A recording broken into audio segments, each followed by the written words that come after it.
Question है Mossbauer spectra of a metal complex give information. Number 1 is the oxidation state and the spin state of metal.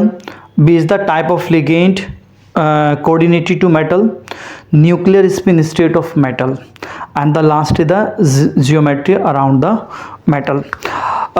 ये चार options हैं और कह रहा है कि मॉस्फेयर स्पेक्ट्रा से आप कौन कौन सी जानकारी यहाँ पर निकाल सकते हैं. एक्चुअली हम क्या करते हैं मॉस्फेयर स्पेक्ट्रोस्कोपी में, न्यूक्लियस को लेते हैं ग्राउंड स्टेट में. Let suppose this the nucleus in ground state, और इस न्यूक्लियस पर हम गामा रेज को डालते हैं. As a result of that nucleus ground state से एक्साइटेड स्टेट में चला जाता है. ES means excited state.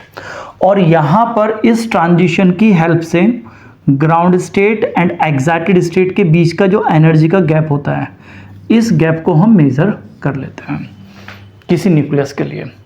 अब देखा ये जाता है यदि आप किसी भी न्यूक्लियस की बात करते हैं, लेट सपोज आयरन का ही हमने न्यूक्लियस लिया, इस आयरन के न्यूक्लियस के लिए ground state and excited state के बीच का ये जो गैप है, ये डिसाइड होता है इस आयरन न्यूक्लियस के सराउंडिंग इलेक्ट्रॉन की कहानी पर.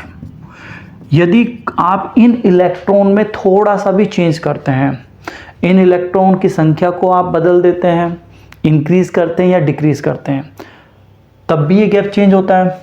यदि आप इन इलेक्ट्रॉन का अरेंजमेंट चेंज कर देते हैं, लेट सपोज पहले इलेक्ट्रॉन हाफ फिल T2Z में थे और कुछ इजी ऑर्बिटल्स में थे, सभी इलेक्ट्रॉन को जंप करा देते हैं T2Z ऑर्बिटल्स में, यानी हाई स्पिन से कॉम्प्लेक्स को लो स्पिन में लेकर आते हैं, तब भी ये चेंज होता है. क्योंकि मेटल जब आयरन से कोई लिगेंड कोऑर्डिनेट होता है तो इलेक्ट्रॉन का ही इन्वॉल्वमेंट होता है. अलग अलग लिगेंड अलग अलग तरीके से इलेक्ट्रॉन को इन्वॉल्व करते हैं, तो तब भी ये इलेक्ट्रॉन्स की कहानी चेंज होती है और ये गैप चेंज होता है. यानी सीधी सी भाषा में मैं आपको चेंज कहूँ मॉस्फेयर स्पेक्ट्रोस्कोपी से वो सब चीज़ें फाइंड आउट की जा सकती हैं जो कि चेंज होती हैं इलेक्ट्रॉन को थोड़ा सा भी चेंज करने से. अब यहाँ पर चार ऑप्शंस आपको दिए गए हैं, कौन कौन सी कहानी आप निकाल सकते हैं. Oxidation state, oxidation state change होती है जब इलेक्ट्रॉन की संख्या चेंज होती है. And spin state, spin state का मतलब इलेक्ट्रॉन का अरेंजमेंट चेंज होना, हाई स्पिन या लो स्पिन. तो ए को हम काफ़ी इजीली से पता लगा सकते हैं मॉस्फेयर स्पेक्ट्रोस्कोपी से. Number B is the type of the ligands coordinated to the metal. कुछ लिगेंड स्ट्रॉन्ग होते हैं, कुछ लिगेंड वीक होते हैं. यदि स्ट्रॉन्ग लिगेंड है तो इलेक्ट्रॉन का अरेंजमेंट अलग होगा, सारे के सारे इलेक्ट्रॉन T2Z ऑर्बिटल में होंगे, और यदि वीक लिगेंड है तो कुछ इलेक्ट्रॉन T2Z में होंगे और कुछ EZ में होंगे. यानी लिगेंड्स को यदि आप चेंज कर रहे हैं, इलेक्ट्रॉन का अरेंजमेंट चेंज हो रहा है, ये गैप चेंज होगा. तो सीधी सी बात, ये गैप चेंज होते हैं, इस गैप को मेजर कर सकते हैं मॉस्फेयर स्पेक्ट्रोस्कोपी से. तो बी को भी आप फाइंड आउट कर सकते हैं. ज्योमेट्री अराउंड द डी पर आ जाता हूँ. Geometry around the metal. Geometry around the metals का मीन्स ये है कि मेटल के सराउंडिंग लिगेंड कैसे अरेंज है, ऑक्टाहाइड्रली है या फिर टेट्राहाइड्रली.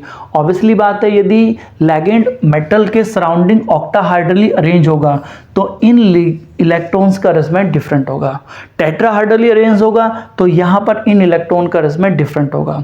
तो यदि डिफरेंट अरेंजमेंट है दोनों ही केसेस में, तो दोनों ही केसेस में ये गैप डिफरेंट होगा, और यदि ये गैप डिफरेंट है तो हम पता लगा सकते हैं. हाँ, nuclear spin state of nucleus, ये आप फाइंड आउट नहीं कर सकते हैं. तो इस क्वेश्चन में A, B एंड D आप फाइंड आउट कर सकते हैं, C आप नहीं निकाल सकते हैं. तो चार ऑप्शन थे, चार में से थर्ड आपका करेक्ट होगा.